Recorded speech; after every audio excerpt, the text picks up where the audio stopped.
Hey there, welcome to another episode of Get Out There, Get Known podcast. I'm your host, Dr. Pam Perry, and I'm excited because I have a young lady today that is going to tell you about her career that she's starting in television at NBC.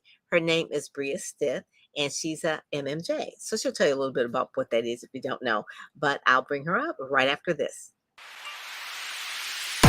Welcome to the Get Out There and Get Known podcast. Join Pam Perry, veteran PR strategist, Emmy award-winning producer and publisher of Speakers Magazine, who will show you how to crack the code in getting out there to get known. Each week, she either interviews her media friends, PR colleagues, or she just goes solo, offering you strategies on publicity, publishing, and platform building. So listen up to hear how to get booked on media places and on superstar stages. Now, here's your host, Pam Perry. Hey there. So now you have my guest, Bria. Hey, Bria, how are you? Good. How are you doing? Good, good. So I tell everyone that I like to bring on people like Bria to really talk about their career in broadcasting, how they got started, and even to give advice to people who want to get on television. One of the things that I like about Bria that she's been there a couple of years. Well, she just got out of school a couple of years ago, but she's an MMJ. So first of all, tell people what is an MMJ.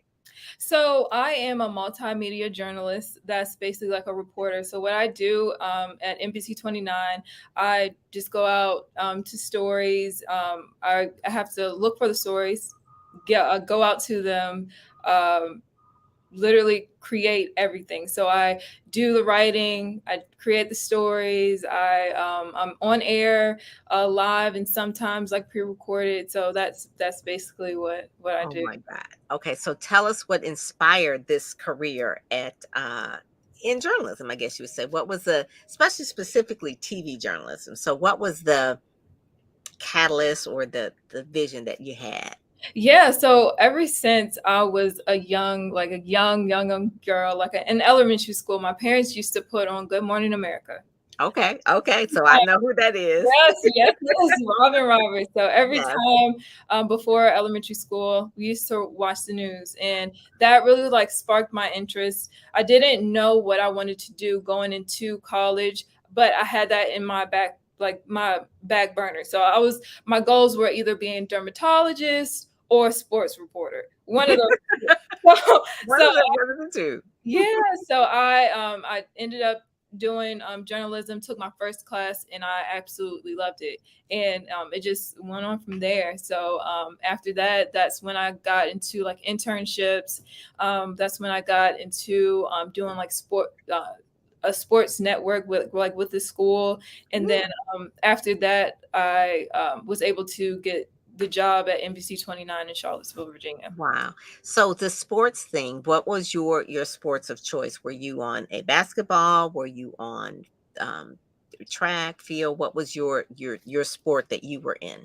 So in college, from my undergrad and master's, I was on the track and field team at East Carolina University. But I did play basketball in high school. That's what Robin did. Yeah. Right. Yeah. So I have a pretty good sports background. Both my brothers play basketball. My dad played basketball. My mom, we classify her as a swimmer. And me and my sister, we ran track at the same school. So she came to East Carolina too. So that is a lot. So Robin Roberts, obviously her background is in sports and basketball and all that kind of stuff. So yeah, I can see that. And one of the things that I find that women who are sports reporters, they are treated a little bit different. So not because there's not a lot of women sports reporters. There's not a lot. There's more general assignment reporters. So what have you found in your newsroom? Are there a lot of women sports reporters or even just in your market, are there women sports reporters? Well, I can say because I just got this job. So what I can say is that in the newsroom, that the only sports reporter that we have is a male. But the other station, like our station, rivalry station in CBS 19, they do have female sports reporters. So it's kind of like a mixed It's It's yeah, changing a little bit. yeah, It is definitely changing. changing. Mhm, Oh, that is good. That is good. right. So you studied journalism. Did you do any print at all? So it was always just broadcast. Yeah, it was always broadcast. Mhm. But that's the one thing I wish if I could go back, I would definitely do, is print. Like when I was an undergrad, freshman, sophomore year, I wish I could have got with the news, like school newspaper or Mhm. the magazine there or the Oh, student broadcast. I would have loved to do that, but no, I didn't. I didn't do that. so So I would encourage anybody who wants to get into this to definitely get into like print because you're writing all the time. And I think writing that is everything. Yeah, yeah. writing is everything. I mean, you've got to write your scripts, like you said, you're writing your stories. And Mhm, then when it says a multimedia journalist, obviously you're writing for the blog as well, or mhm, website, I guess you would say right. as well. Mhm. Uh, how many stories are you logging a day or a week, or what's your So in a week, I would probably say around 12 to 15 stories wow. a Oh week. my God. Yeah, Yeah, because that's like two every day, just yeah. about. So we have to do 2 every day. Uh, Wow, that's a lot. So how do you yeah. find the stories? Are the stories give us the, I guess you would say the layout of the newsroom, like the who are the positions or that sort of thing, Yeah, so the we the have chart. so we have the news director, so that's Mhm. who we go to tell our stories to, and Okay, then, we have, like, a morning meeting. So, on our morning meeting, we have our stories, we, sit down, we tell him the stories, and then he assigns our stories to us. And then okay. after that, we go out, do our interviews, create our package, like our scripts, and then Mhm. we go to our producers and we ask like, can you look to check my story before I like record my track and start editing. Then we edit, and then we just have to see if we're live or if we just pre-record our story and then they just air it on the later shows. Well, you said a whole lot right there. So I I'm know. for someone who's not familiar with the newsroom, let me just kind of break it down. So the news director is obviously the person that's really like calling the shots, so to speak. So they're directing everything. Do you have a floor director as well, or no? No, No, I don't. okay, so you don't have a floor. Maybe some markets have. So you don't have a news director. So the news director, then basically you can have a story idea that you pitch him, or he Mhm, tells you stories that he's been pitched. Is that correct? mhm. Yes. Okay, Mhm. so that way, so do you have a kind of a? Because are you in your hometown? No, I'm in Charlottesville, Virginia. My hometown is Brunswick County, Okay, Virginia. So I'm okay, about 2.5 hours away. But I'm really very good. blessed to be in Virginia because all those jobs. If you apply for them, you could be so far away. So I'm so thankful for this job. Yes, yes, yeah, because you could be far away. But then also too, if you were actually in the city, I'm just saying this, if you were in the actual city where you live Right. and you're on the air, you Mhm. know what could happen, right? "Hey, Bria, I got such and such. Can Yeah. you cover this? Can you cover that?" I mean, you're 2 hours away, so it's like you're close enough you can see them, but they're not really in the in the DMA so that you can actually cover their story, so that's a Yeah. good part. But if someone were to call you and they see you on the air and they're logging stories, 2 stories a day, and you're doing them live and you're putting them on whatever. Mhm. So what is the pitch that you're looking for that is like the good setup for you for a story? Um, so what my news director really likes is just something local. So if it's something like in the national news that somebody would want to talk about, it would not probably happen unless that it can connect locally. Okay, So that is something that is will work. I'm next to UVA, so if UVA sports or any high school sports, they contact me saying like, "Hey, like, can you cover this with?" Yes, I can definitely do that. I can do yeah, that for you. If you have mhm. like an event going on, I could cover that. So it's whatever it is, it just has to be local. Has to be local. Yeah. So events that have a charity community. Mhm. So say a speaker is in town, and Mhm. a lot of people listen to Get Out There, Getting On podcast. So you're in what city is it? Charlottesville, Virginia. So it's Charlottesville, Virginia. Mhm. So they're coming and they're speaking at an event, and then they may have a book signing. So could they call you and say, "Hey, I'm coming to town. I'm speaking at such and such place, and I'll be doing a book signing. Would you cover that depending on your schedule, or Right. what kind of things do you need to know that will say, hey, well, that's a good story?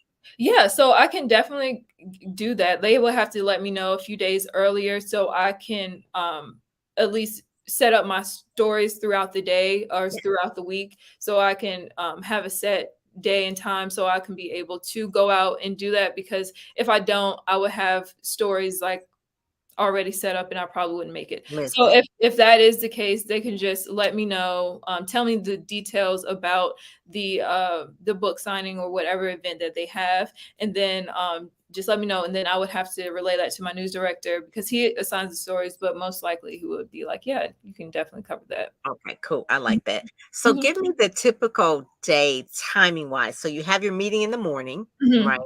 And Yeah. then typically that's about what, 8:39? And Yes, then 9 o'clock. how late you're probably there. But tell me like the timing of certain things. It's probably not a typical day, but like 8:39, you're doing that. And then from there you're out in the street, or you're what tell me that Yeah. you're So, um, the start of the day, 9 o'clock. 9 o'clock is our morning meeting. And okay. then after that, that's when we pitch our stories. So once we pitch our stories, we have about 10, 15 minutes. And then he'll send out the daily planner. That's what stories you will have. And then you will see what time, like when you're live, if you're not live, if you just have like a package you can finish before like the 5 o'clock show, and then you can go. But after he sends out the daily planner, you go out into your interviews, you and get the interviews. Most of the time, the interviews aren't set up, so you have to make all your phone calls. That's when you have to. Mhm. That's the hardest part. That's what I figured out is the hardest part. You have to set up the interviews. So to make it easier, get everything laid out, your week laid out beforehand. But after that, you set up your interviews, go out to your interviews. So one man band here. You're So uh you're everything. So yeah, you're the cameraman, you're the lighting, you're the everything. for everything. So you have to do that, come back to the station, write your scripts, get them checked before you edit anything. And then you have to make sure you have everything in, or most of everything in, by 4:30. And then Whoa. yeah, and then everything airs at 5, 6. And then you can leave around like 6:30 if you have everything done, but you will still have to finish your web Oh, articles. You will that's still right, have. because 'cause you're MMJ, right? You get Right. that part too. Yeah, and then you have to finish your cut down stories for the 10 and 11 o'clock at night. Oh my Yeah. god. So That's a lot. yeah, That's a lot. it's a So lot. yeah, that's what you signed up for, right? That I is a know, right? and it's every day. So it's like every day you're beating the clock because it is always a new story Every cycling through. And Mhm. so the part that you said is the hardest part, and this is what people want get out there and get known. It says, I'm trying to make the interviews. And so when you are trying to find subject matter experts or people who are sources, what is the thing that they can do when the media reaches out to them that you think can help them the Mhm. most? Like if they put their contact information on the website, that they answer their DMs, what is it that mostly, like when you're trying to track people down, that they're not doing? Um, Most of the time, it's going to, like, with the summertime, a lot of people are out, like, on vacations. And no, you can't do anything about that. But other than that, it's more of just be able to contact someone back in a reasonable time. Yeah. That's literally it. Most of the time, the emails and the phone numbers on the website, they're legit, they're good. But most of the time, if you leave a message or the email, sometimes they get back to you like too late, and then you wouldn't be able to do Mm, the story on them or complete the story. So yes. just probably getting back in a reasonable time. And I think a lot of people, when they see that the news media reaches out, they could be trying to find the right answer or whatever, whatever. But your thing is just like respond right away to let me know that I don't have to pass on you because you're not getting back. At Mhm, least respond immediately, mhm, even if you can't talk right now, but at least respond is what you're mhm. saying. Yeah. Right. Okay. Yeah. Mhm. Cool, cool. Yeah, because most of the time, if you call back and say like I'm out of town or I probably can't do this, but you might have someone else that is able to talk about the subject matter and it's not you, Yes, that will definitely help as well. So yeah. cool. What Mhm. has been the most exciting story that you've covered so far? Okay, so the most exciting story, I have a few. Okay, the most exciting story is probably her name is Maria. She is a UVA shot putter, and Okay. she made it to the NCAA's track and field championships, and she was the first UVA female athlete to be named an All-American in the shot put. She placed fourth in the NCAA track and field championships, and I thought that was Cool. amazing. And when I talked to her, she was Yes. so excited. She was so excited, and I could just feel it. I was like, "Yes, that athlete in me was like coming out." I was like, "That was amazing." That's a sports reporter. Like I could do this. This is the Yeah. thing. The thing that I like most about you, Bria, is that you're following your dream. You know, it's like something that you saw when you were young. And shout out to Robin Roberts, and just pray for her and her partner. She's taking time off to be Mhm, with her partner because her partner is ill, mhm, and so she has enough clout where she can do that. Right? She'd been mhm, gone for a while. Now she's doing that. But if it wasn't for Robin, African American women playing in sports, coming mhm. on television, you wouldn't be doing what you're doing, Right. and Mhm, so that's one of the things too, that you follow the dream, because so many times I want people to know that the field you're in, television, journalism, broadcast journalism, is very competitive. mhm. So even though you were doing internships, typically were your internships paid or unpaid? Unpaid. Okay, so that's another sacrifice that you have to make, right? And I want people to understand that not only are you going into a field where it's quote unquote very competitive, but then you're going to a field where it's competitive because you got to do internships where you're not paid. Yeah. And typically, if you want to be an accounting intern, I don't know any other intern but the quote unquote the glamour fields, you would be paid. So you Mhm, make those sacrifices as well. And mhm, now, since you're working um, 9 a.m., probably getting there earlier than that, probably 8 to 8, right? 12 mhm, hours a day. mhm. In a and it's always that deadline Yeah. sensitive, like Mhm, this and this and this. And I want people to know that when people are pitching you and they want to be quote unquote famous, thinking that you're going to make them famous, how do you feel about that? I mean, it's like you're in journalism because you want to inspire people, you want to tell a story. mhm. When people come to you and just say, hey, cover my stuff, make me famous, how does that make you feel? So I never really had that happen to me. Like, never Good. really had somebody come up to me and, oh, it was more of, "Oh, I wanna be famous." It was more of, "Can you do this because, like, I have a problem and I want it to be heard." More of Good. that. Yeah. So Mm. everything now has been really good, and Good. every time somebody reaches out and wants their story to be told, I am all ears. I would love to Mhm. do it. Yeah. So, yeah, it's never been, "Oh, I want my face to be on the news." It was more of, "Can you please do this because it's a problem that, that should That's good. be out in the air." So it That's was more like that other good. than mhm, Good. So you have a lot of people that are, especially authors or whatever. When Oprah was on doing her show, Daily Show, right? And it's like authors were like, if I could just get my book on Oprah, I'd be famous. It's like, uh-huh. oh my God, her and a million other people, right? Like it's like, okay, yeah, but what's different about you? So knowing that you have something that your audience wants to listen to and hear is like the main key. That's really like the main key. Mhm. So the final thing I just want to ask you, so you had your exciting story and you're kind of doing your thing. Is it being an MMJ? What is the next career path, I guess you would say, like where you see yourself maybe 5 years from now? 5 years from now, I would definitely say I would want to work at a network. Um, I definitely would wanna do that, but I really know that this MMJ job that I'm here now, even though it's hard, I'm not gonna You're say doing, you're doing everything. You're doing it's doing the hard. most. Yeah, some days are not easy, but, it's a foundation. This is foundation work. It's preparing me for what's next. So and I definitely understand that. So, So yeah, everything that I'm doing now is setting me up for the Good. future. And in the future, don't know what it is God has for me, but it's going to be something special. So I'm Good, just I'm good. just working hard, head down, working hard. And then you came out in 2020? Yeah, so I graduated undergrad in 2020, and then I graduated my master's degree in 2022. So it's this last past May. Right.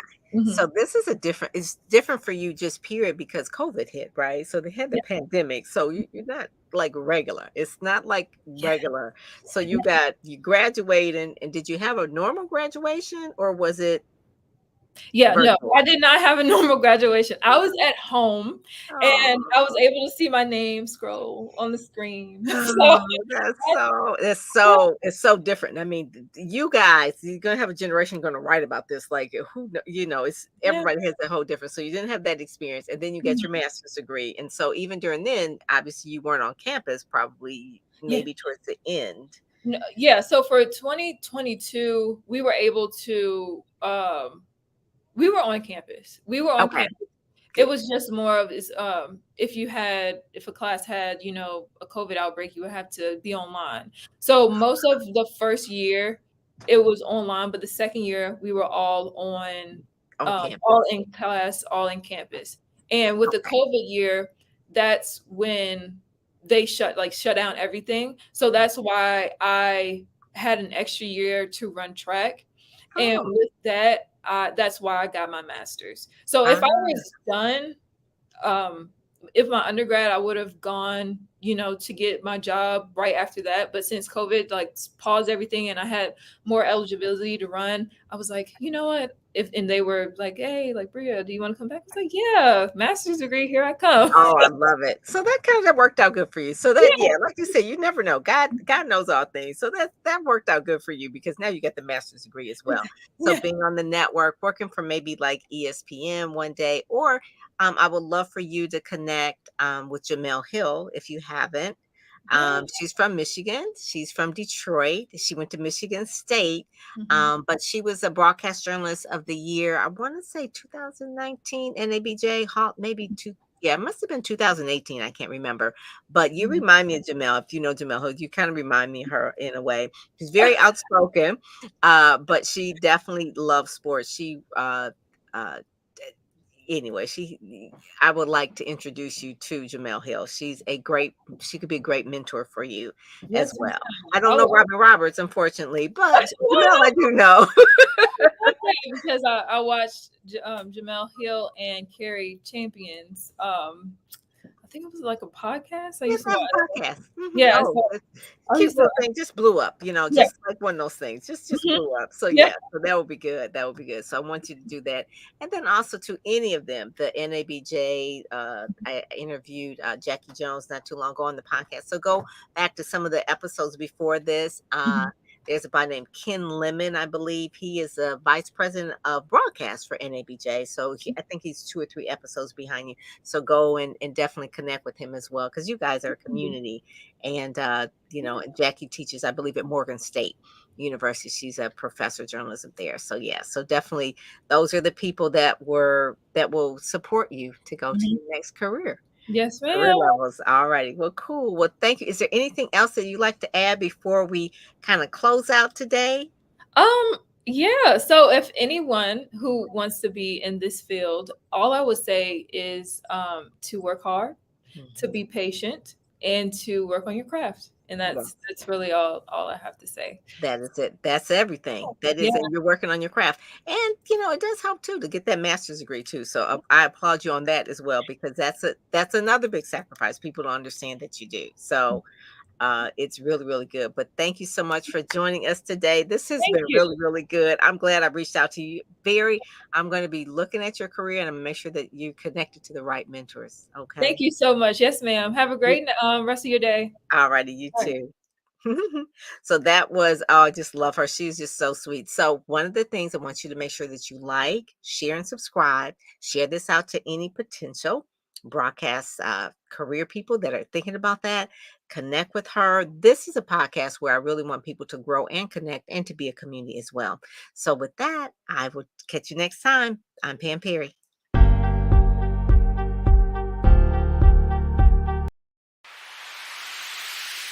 You've been listening to the Get Out There and Get Known podcast, brought to you by PamPerryPR.com, where you'll get insider tips on how to build your platform, pitch the media, and promote yourself with confidence.